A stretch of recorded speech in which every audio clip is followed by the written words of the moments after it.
Hello friends, welcome back to our channel maths and science trick and toys.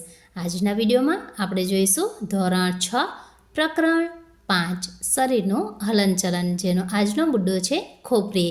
અગાઉના વિડીયોમાં આપણે જોયું પાંસળી પિંજર, તો અહીં આપણે જોઈશું ખોપરી. તો આ છે આપણી ખોપરી. માથામાં 8 હાડકાં હોય છે. કરવત જેવા સાંધાથી જોડાયેલા હોય છે, જે અચલ સાંધા છે. અચલ એટલે કે જે સાંધાઓ હલનચલન કરી શકતા નથી, એવા સાંધાઓ ખોપરીની અંદર આવેલા હોય છે.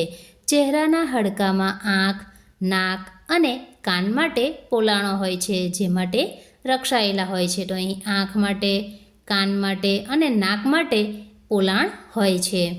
હાડકાં અચલ છે અને સાંધાથી જોડાયેલા છે. ખોપરીની અંદર જે તમામ સાંધાઓ છે એ સાંધાઓ અચલ સાંધા છે, જે હલનચલન કરી શકતા નથી.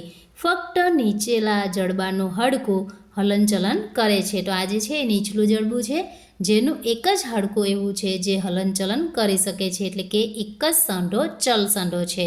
બાકીના તમામ સાંધાઓ અચલ સાંધાઓ છે.